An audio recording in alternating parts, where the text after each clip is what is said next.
धन लाकर अपनी पत्नी को देता था। पत्नी और धर्म पत्नी दोनों में अंतर है। पत्नी पतन के रास्ते पर ले जाती है, धर्म पत्नी धर्म के पथ पर लेकर जाती है।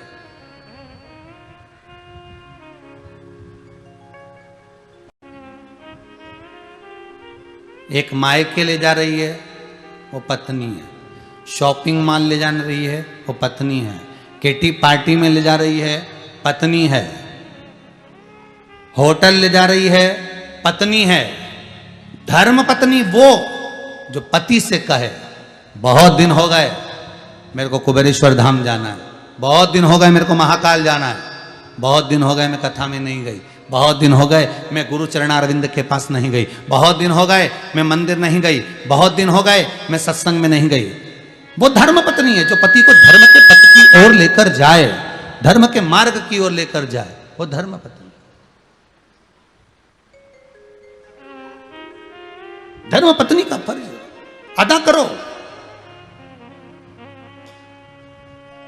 कभी कभी दिल से कह दिया करो, सुनो आज थोड़ा जल्दी आ जाना। पति पूछे क्यों? घबराहट होगी बेचारे को, कहीं होटल तो नहीं ले जा रही वापस, 5,000 का बिल बनवा दिया। सुनो आज थोड़ा जल्दी आ जाना। क्यों? क्या बात क्या है, क्या करना है, कारण क्या? आज अपन शंकर जी के मंदिर में दिया लगाने के लिए चलेंगे, या फिर बेलपत्री के पेड़ के नीचे थोड़ी देर बैठ के आएंगे। रोज सीवर वाला महाराज का सुने कथा में, और उस सीवर वाला महाराज एक ही बात के, बेलपत्री का पौधा, बेलपत्री का वृक्ष, बेलपत्री का पेड़ ऐसा। तो अब अपन भी एक काम करें, रोज गार्डन घूमने जाते हैं, होटल घूमने जाते हैं, अब सोमवार के सोमवार नियम बनाने कि दोनों बेलपत्री का कहीं पौधा हो, पेड़ हो, उसके नीचे 2 मिनट बैठकर श्री शिवाय नमस्तुभ्यम का जाप करेंगे, श्री शिवाय नमस्तुभ्यम का स्मरण करेंगे, जाप करेंगे।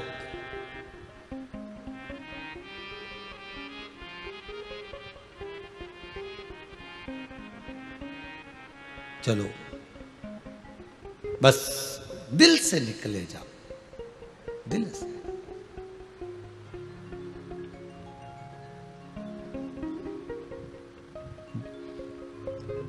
लोग सुदामा जी की पत्नी को बहुत कहते हैं, सुदामा जी की पत्नी इतनी तेज थी, रोज अपने पति से कहती थी द्वारका जाओ, द्वारका जाओ, दोस्त के यहाँ जाओ, मित्र के यहाँ जाओ, और कुछ तो देगा, कुछ तो लेकर आओगे, जाओ जाओ। अरे सुदामा जी की पत्नी के जैसा दुनिया में कौन की पत्नी होगी?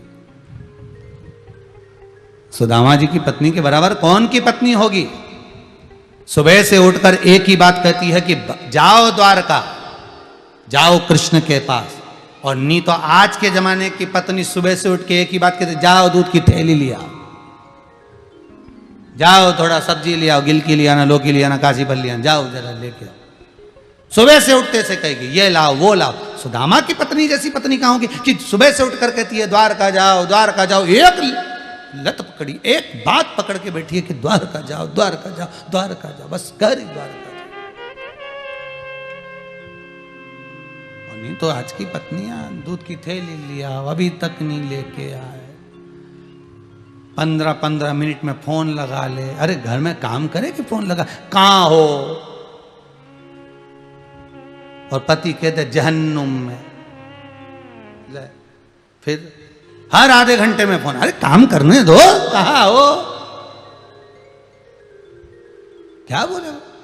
कभी तो दिल से कहो चलो बेलपत्री के वृक्ष के नीचे बैठे श्री शिवाय नमस्तुभ्यम का स्मरण करेंगे, चलो शंकर का अनुमोदन करेंगे, चलो भगवत भजन करेंगे, चलो स्मरण करेंगे, चलो नाम जाप करेंगे, चलो कीर्तन करेंगे। कभी तो कहे एक दिन हमारी सासू जी से हंसकर बोली जेठानी, राम नाम को सुमिरन कर ले, 2 दिन की है जिंदगानी। बस इतना ही तो बोली थी, फिर सासू जी ने झाड़ू से झोड़ दिया। क्या मैं मर रही हूं जो तू मुझे भजन करने का बोल रही? कोई अभी मैं मर रही जो तू भजन का बोल रही? अभी मेरी कोई उम्र है जाने की भजन करने की? अरे तो कभी जीवन है साहब, कब प्राण छूट जाए कोई भरोसा है, कब जाना पड़ जाए कोई भरोसा है? छोटा सा जीवन, भजन।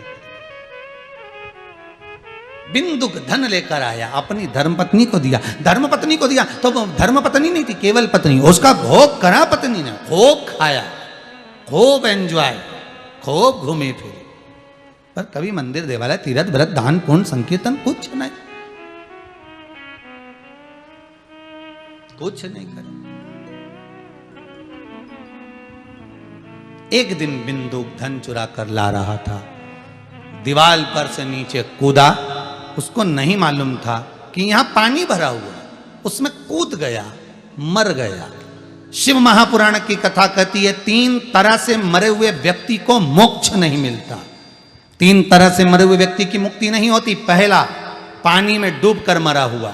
दूसरा, सर्प के डसे से मरा हुआ। तीसरा, स्त्री के हाथ से मरा हुआ। नारी के कारण, स्त्री के कारण अगर कोई मर गया है, उसकी मुक्ति नहीं है। ये कई छोरा होन कह देते हैं हम तो उसकी याद में मर रहे। तो हम उनसे एक ही बात के, काय को मर रहे, भूत बन जाओगे, प्रेत बन जाओगे, गति बिगड़ जाएगी। स्त्री के चक्कर में कभी मत मरना, जिंदगी नरक हो जाती। यहाँ लिखा शिव पुराण में 3 तरह से मरे हुए व्यक्ति को मोक्ष नहीं है। पहला, पानी में डूबकर मरा हुआ। दूसरा, सर्प के डसे से मरा हुआ। तीसरा, स्त्री के हाथ से या उसके चक्कर में मरा हुआ।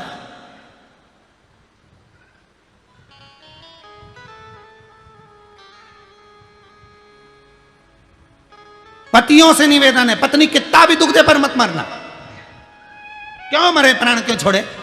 तकलीफ में आ गए, दुख में आ गए, कष्ट में आ गए, हम तो घबरा गए, मर जाए तो अच्छा, काय मरो। और पत्नियों से भी निवेदन है, मरने का प्लान चेंज करो, काय को मरे। हम तो बड़े दुखी हो गए गुरुजी, हमारे तो प्राण छूट जाए तो बड़ा अच्छा। अरे मरो मरो सब कोई कहे, मर के देखो कोई। मरो तो ऐसा मरो कि फिर संसार सागर में जन्म ना हो। मरने मर गए, हम तो मर गए। अब मर भी जाओगे तो भैया काम तो पूरा करना पड़ेगा। जैसे तुम्हारी 8 बजे से ड्यूटी है रात को 8 बजे तक, नौकरी पर अगर जा रहे हो, सर्विस पर जा रहे हो, अगर ड्यूटी पूरी नहीं करोगे तो कोई तुम्हें रखेगा नहीं रखेगा। अगर आज नहीं करोगे तो बाद में करना पड़ेगा, पर ड्यूटी तो निभाना पड़ेगी। उसी तरह परमात्मा ने जन्म दिया है कर्म का भोग भोगने के लिए। अगर नहीं भोगोगे और जरा सा दुख आया और मर भी गए तो फिर जन्म लेना पड़ेगा, फिर भोगना पड़ेगा, फिर जन्म, पुनरअपि जननम पुनरअपि मरणम। जगत गुरु शंकराचार्य जी कहते हैं फिर जन्मो, फिर मरो, फिर जन्मे, फिर मरे। तो ये कब तक करोगे? इसलिए पूरी ड्यूटी करके जाओ। कोई कितना ही कष्ट आ जाए, कर्जा बढ़ जाए, बीमारी आ जाए, दुख आ जाए, तकलीफ आ जाए, कभी मत सोचना कि हमें मरना। हम तो पूरी ड्यूटी करके जाएंगे, जब वो लेने आएगा तभी जाएंगे, नहीं तो हम तो पड़े सब जा नहीं जाए।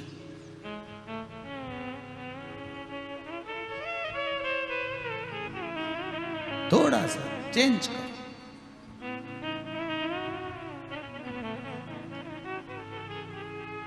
चित्तवृत्ति लगाइए भगवान। बिंदु प्रेत योनि में पड़ गया, गति नहीं, सुधरी नहीं गति, प्रेत योनि में पड़ गया। पत्नी चंचुला को मालूम पड़ा कि मेरा पति प्रेत योनि में चला गया है, उसकी गति नहीं हो रही है, गति का सुख नहीं है उसका।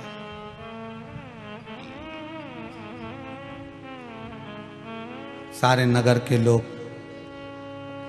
काशी जा रहे थे, ये भी चल दिए, ये भी काशी जा रहे हैं।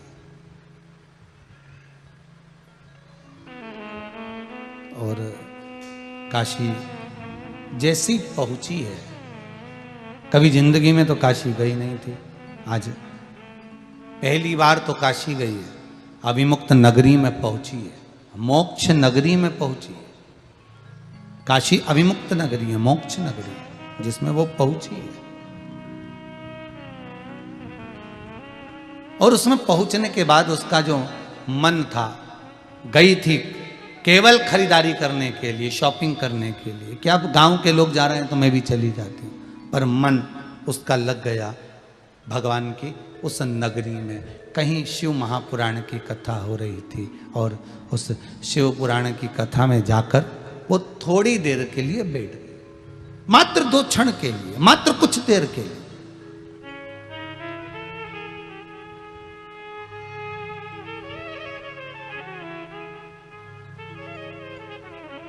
शिव महापुराण की कथा में जाकर बैठ गए। फिर देखिए कितना सुंदर कहा है, जिसको जनता चुनती है,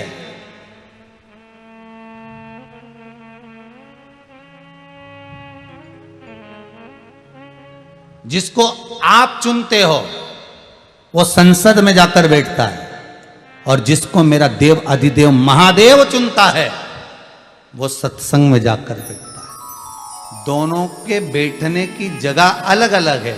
जनता, आप जिसको चुनोगे वो संसद में बैठेगा, और जिसको देव अधिदेव महादेव चुनता है, मेरा शंभु, मेरा त्रिकालदर्शी, मेरा कैलाशी अविनाशी शंकर चुनता है, वही शिव महापुराण में जाकर बैठता है, वही बैठता है। कितना सुंदर कहा है। आज फिर कहते हैं, उज्जैन के ऋणमुक्तेश्वर मंदिर में एक लाइन लिखी हुई है, जाकर पढ़िएगा, पत्थर पर गुथी हुई है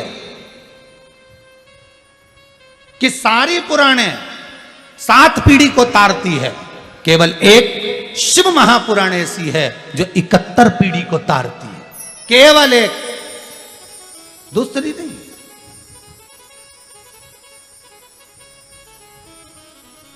गर्भ में कोई बच्चा मर गया, गर्भस्थ है, सबसे ज्यादा गति उसी की खराब है, क्योंकि वो कुंवारी अवस्था में मर गया, बिना शादी के मर गया। कुंवारी अवस्था में मरने वाले को ना तो पिंड मिलता है, ना तर्पण, ना तिलांजलि, ना जल मिलता है, अधोगति में पड़ा है। उसको ना ब्राह्मण भोज कराओगे तो वो भी नहीं मिलेगा। 4 महीने के बाद जो बच्चा गर्भ में मर जाता है उसका ना पिंड है ना तर्पण है। कुंवारी अवस्था में जन्म लेने के बाद भी मर गया, शादी नहीं हुई उससे पहले मर गया, तो उसकी गति बड़ी बुरी है। ना पिंड, ना तर्पण, ना तिलांजलि, ना ब्राह्मण भोज, कुछ भी नहीं मान्य है। उसकी गति काहे से सुधरती है? केवल एक शंकर की कथा से, उसके सिवा कुछ नहीं। केवल एक शिव महापुराण, उसके सिवाय कोई गति नहीं।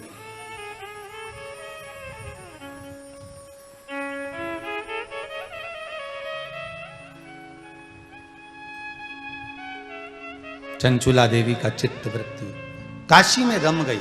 ये रमाने वाला कौन है? देवाधिदेव महादेव, शंकर के सिवा कोई नहीं रमा सकता। आपका मन अगर कथा में लगा है, आपका मन अगर शिव पुराण में लगा है, आप अगर शंकर की कथा को भले टीवी पर सुन रहे हो, भले मोबाइल पर सुन रहे हो, भले कहीं पर बैठकर सुन रहे हो, पर आपकी चित्त वृत्ति में अगर शंकर की कथा आई है तो ये दूसरा कोई रमाने वाला नहीं, शिव है। इस पर मन लगता ही नहीं है। अंदाजा तो लगा कर देखो तुम, 3 घंटा